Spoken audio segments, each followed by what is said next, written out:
Today we're going to be making a little bit more progress on the COPO truck, and if everything goes according to plan, we just might be able to hear the Supercharged LS fire up for the very first time. Now, the COPO truck is the single cab stepside Silverado. It's got an LSA Supercharged 4.8 under the hood, and it's going to be converted to all-wheel drive.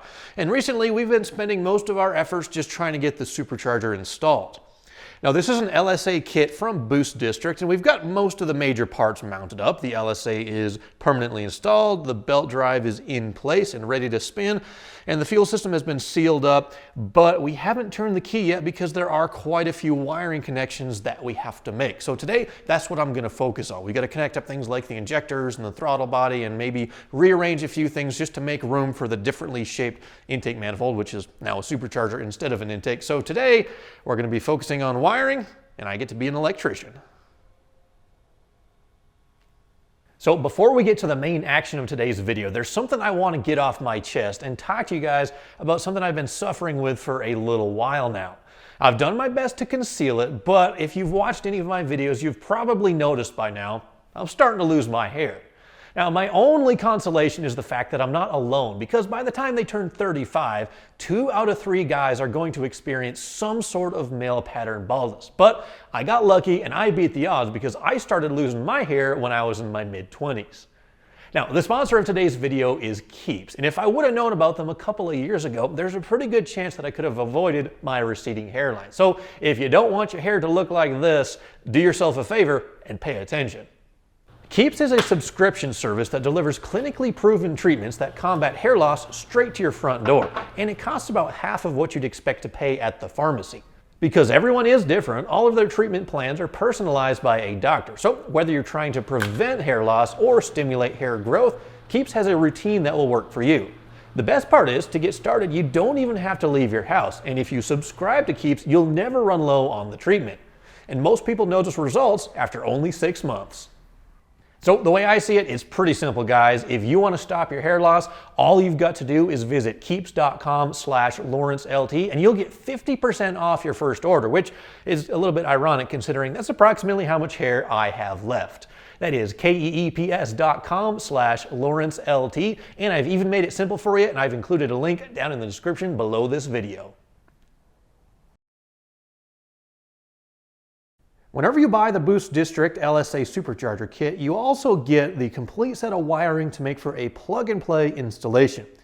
You get a set of injector connectors here. These will convert from the original truck-style plug over to, I think, EV6 is the type of connector that the LSA uses, but this is a much more common style connector, so we have the full set of adapters there.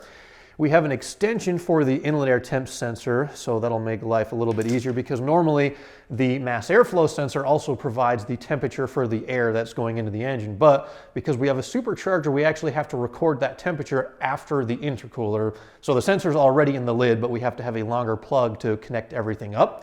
And then finally, we have this adapter for the map sensor because the LSA uses a 3-bar map sensor, and it uses a different pinout and a different style connector than the truck harness, so we have the adapter to make all that work. And then beyond that, that's kind of like the standard stuff that you need to get up and running. You do have a few sort of options. Now, I did decide that I want to run a mass airflow sensor in this particular setup because that'll make for a little bit better tune. I went back and forth. I talked to my tuner a whole lot on this. And especially if we're going to do some pretty drastic changes in elevation, like right now I'm at 47 or 4,800 feet. If I decide to go down to sea level, a mass airflow sensor will basically make for a much more well-rounded calibration. So anyway, I am going to be running a MAF, but I'm not using the original truck sensor because that's kind of on the small side. So I picked up one of these GM, I think this is like an LS3 or an LS7 card style mass airflow meter, and I also grabbed a weld bung to put this in my intake tube whenever I build that. I probably am going to be going with a 4 or a 4.5 inch intake tube, but I need to get some more stuff done and relocated before I actually build that. But anyway, that's kind of the wiring that we need to take care of in a nutshell. And like I said, everything that you get from Boost District is plug and play, and it'll make your life really, really simple. But if you've watched this channel before, you know that I don't like to make my life simple. I like to make myself work for it. And I want to do this wiring just a little bit different. I'm going to tweak what they sent just a little bit. And once again, this is totally not necessary. You don't have to do this. It'll work perfectly with what they send you. But I want to make for a little bit cleaner look on the wiring under the hood. Here's kind of an example. So this is the injector harness here. This is the truck connector. And they have this like rigid plastic handle or whatever they call it that goes all the way up to my thumb right there. And then, so that's already like 1.5 inches, 2 inches long. And then the other side of the adapter there's probably another 1.5 inches. So between this whole adapter harness, there's probably 3 inches of rigid plastic. And then it's kind of bulky. And I don't necessarily like how it looks. So everything that I'm going to be doing today is basically cosmetic. I'm going to be tearing apart this harness. I'm going to be crimping on the injector connectors rather than just plugging them in, all for the sake of having something that looks a little bit neater because I want to tuck the wiring down and have it look pretty much factory. So basically my process here, I'm going to come in and I'm going to snip off these connectors one at a time, splice on the new ones. I'll get some wire loom and kind of wrap everything up, and then I'll have everything kind of tucked down nice and neatly right along in that space between the fuel rail and the coil packs. And then on top of that, I'm also going to be reworking this part of the harness here just because no other reason than I don't want the wiring harness sitting on top of the blower like that. Like this ZL1 lid looks awesome and I want to leave it exposed. So basically this main branch of the wiring harness that normally clips like right here and sits on top of the intake, we're going to push it down that way. But that does cause a few problems. Number one, these harnesses are not really easy to flex and bend where you want. So I'm going to take it all apart. I'm going to take the wire wrap off, take all the electrical tape off, and that'll make it everything like a little bit more flexible so we can kind of bend it around the back to where we want it. I think if I do that, I can get a little bit more length on this connector here. That's for the coil pack. And like I said, if I kind of pulled everything up top like it was before, I'd have enough length and I wouldn't have to do any of this work. But in the name of cosmetics, I'm going to take the extra time to kind of reroute everything. And then on top of that, this is probably going to be the most work here for the mass airflow sensor. If I would just build the intake tube kind of going this way, then that would plug right in. The wires are already here. But because I'm probably going to relocate the battery and put the intake tube this way, basically what I'm going to do is I'm going to strip these 5 wires. 3 of them are for the MAF and 2 are for the IAT. I'm going to strip those 5 all the way out of the harness, all the way back here, and kind of reroute them up this way because the inlet air temp sensor sits right there and the mass airflow meter will probably sit somewhere up here. So rather than just extending everything across the top and it'll kind of look ugly, I'm going to do it the time-consuming way and take everything apart, all the wiring out, strip it all down, and basically rebuild the entire harness. So wish me luck because we got a lot of work to do.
Just a little while later, we've got ourselves a pretty good sized pile of electrical tape and plastic tubing on the floor. That's kind of most everything I've swept up.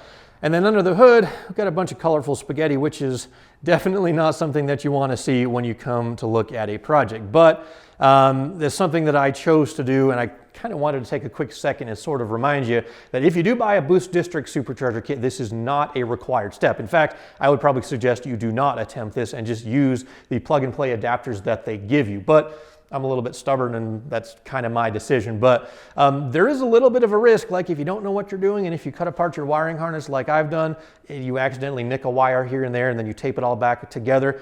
Well, that could lead to major problems down the road, like with a sensor not working or a coil not firing or whatever it is. So I'll just throw this out there. Don't try this at home. Use the plug-and-play adapters that Boost District gives you. It'll make your life simple, and this whole project should have taken me, or could have taken me, about 20 to 30 minutes. But anyway, like I said, I'm stubborn. Two objectives that I am trying to accomplish. Number one, move 5 wires from that side all the way over here. And then that's kind of where we're at. I've got the 3 wires for the mass air meter. They run sort of right along here and they stop, and I've got a whole bunch of extra just because I don't know where the mass airflow sensor is going to go exactly. So I'll terminate this whenever I do build the tube and weld the bung in. The other 2 wires here, these are for the inlet air temp sensor. I'll have those stop right there. And then while I was in there, I just pulled the 3 wires for the map sensor out. Normally that would sit kind of right like that on the back of the truck intake, and that adapter they give you is more than long enough to do the job. But like I said, I'm in there, I might as well just kind of pull that out. The second thing, obviously, I'm trying to do is just make the harness run around the intake. And once I strip all the tape and all the tubing off and pull these wires apart just a little bit, because they do sort of glue themselves together over time. So just kind of pull the wires apart, everything becomes really, really flexible, and we can route everything exactly how we want it. Last thing I did is I installed the new throttle body. This is a Motion Raceworks Icon 92 4-bolt throttle body drive-by cable. I probably do need to get a spacer on here just because it's not going to hit, but it's a little bit close to the belt, so I'll just throw a 1/2-inch spacer in there. But this is sort of the same thing as doing all the wiring upgrades that I'm doing here. This is not something that you have to do at all. Boost District gives you an adapter plate to use your original truck throttle body. So, you know, you've got the 3-bolt throttle body, you've got the 3 to 4-bolt adapter and the gasket and everything you need. So I could have just bolted that on and saved myself a couple of dollars. But once again, I don't know, I'm stubborn, I guess. I like doing things kind of how I want. So anyway, that's the update where we're at right now. I've got a few more sort of housekeeping things to do on the wiring harness. We'll swap out the injector connectors, and then I can start sort of retaping everything up and rewrapping it. I got a bunch of new wire covering. We're going to use like the cloth braided stuff instead of the plastic tubing, and I'll try to swap out as much of the original plastic as I can because it's like so old and crusty. I mean, like whenever you take it apart, it just like breaks everywhere. And this isn't as bad as my other truck, but we're just going to start fresh.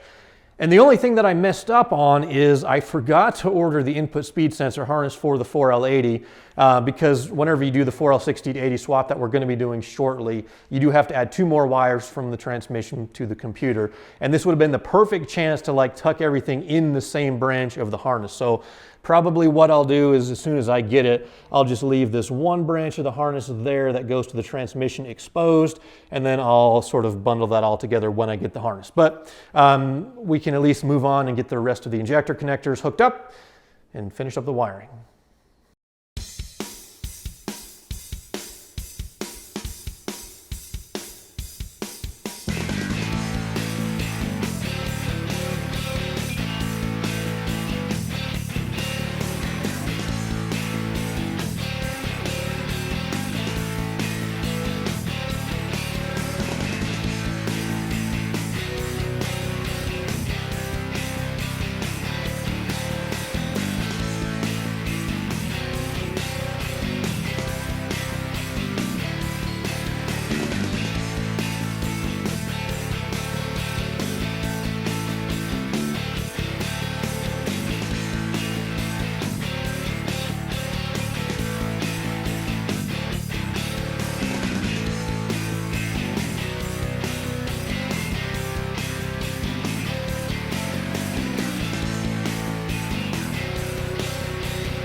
So my second least favorite thing to do when it comes to working on vehicles is wiring. And of course, my least favorite is body work, because that's like, I don't know, I won't even get into that. I really hate body work, but wiring is like my second least favorite thing to do. But I will admit I'm fairly meticulous at it. I would say I am good at it. And when a harness is modified to the way that I want it to, it makes me really, really happy inside, because everything is gonna fit beautifully, everything will be tucked away, and there'll be no, unnecessary extra connectors, and things won't be just crisscrossing the engine bay where they don't belong. So this is kind of like a semi-finished product of what we're going for. Obviously, none of the harness is dressed yet with a protective wire covering, but I just want to test fire the engine first before I take that step. But other than the mass airflow meter, which is not in yet because there's no intake tube, everything is hooked up and it's moved and it's done and it's secured.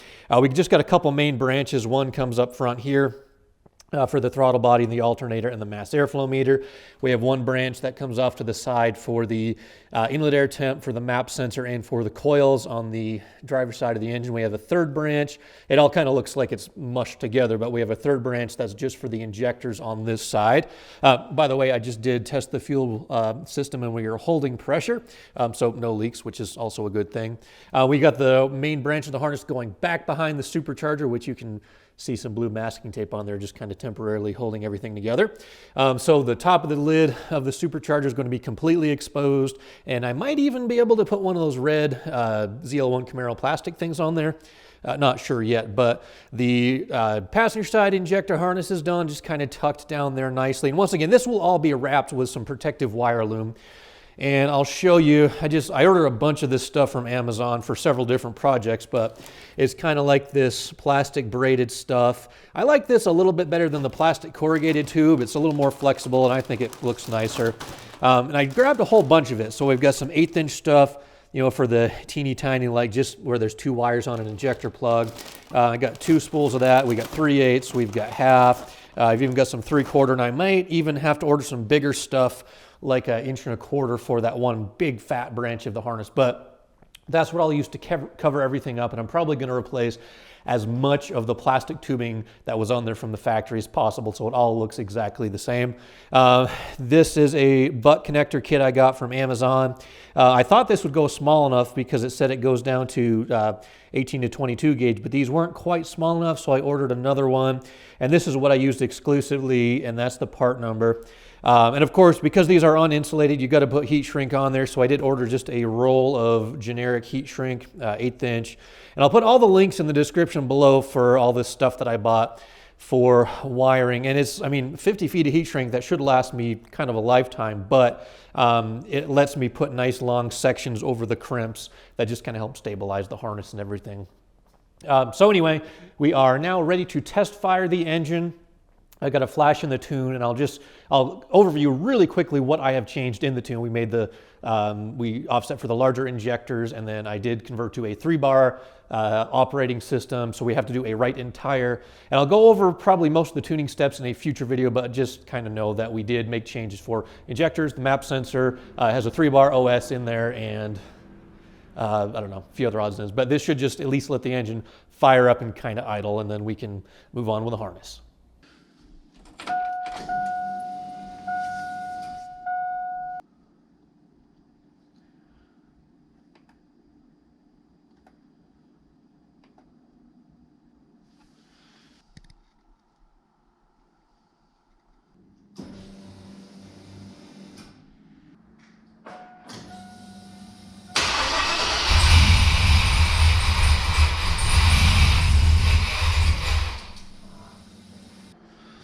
So the good thing I noticed real quick is it's actually idling low, which generally means I don't have any vacuum leaks. So that's good news. I'm just going to crack open the little throttle set screw to let a little bit more air in, so hopefully it'll idle at a normal RPM.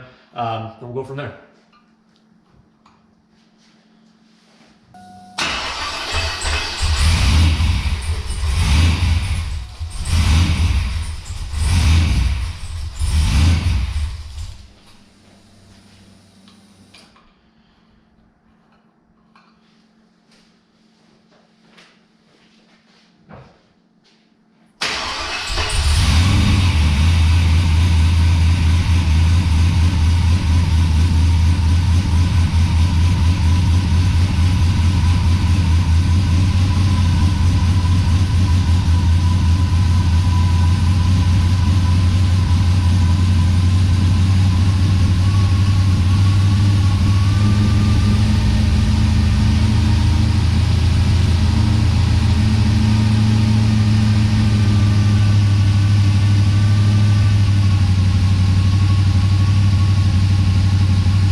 So I could not be happier right now, guys. That first fire up went about as easy as anything I've ever done. So I got to give some major props to the guys over at Boost District for putting together a great kit. I know one thing people are sometimes worried about with these adapter plates on a Cathedral Port LS is vacuum leaks, but these use all OEM style gaskets and they fit perfectly. And if we did have a vacuum leak, we would know because the engine's going to be idling a little bit higher than usual. But in fact, when we first went to start it up, it was idling too low, so I had to adjust the throttle plate to let more air in. So we've got a perfect leak-free installation. I checked the supercharger belt drive. It tracks nice and straight and true, so that's working perfectly. We got no fuel leaks, and because everything ran so smoothly, that tells me all the wiring changes and modifications that we've done today worked out exactly like they were supposed to. We didn't get any wires crossed or anything like that. Not that I really expected that we would, but you know, anytime you do major surgery to a wiring harness like we did, it's kind of always a risk. But like I said, if you guys are going to use the plug and play adapters, it'll take you about 10 minutes instead of a day and a half like it took me to do the wiring. And I'm not done yet. But because now we know the engine starts up and it runs, I can get everything covered up in the wire loom just as soon as I get that last harness. Because remember, for the 4L80 conversion that we're going to be doing in the near future, I want to get those wires just kind of all wrapped up together so I don't have to take everything apart again. So anyway, wiring is done, the engine fires up. I even did a quick data log just to make sure, you know, the map sensor's reading like it should, and the inlet air temp sensor, and you know, basically everything that we've did.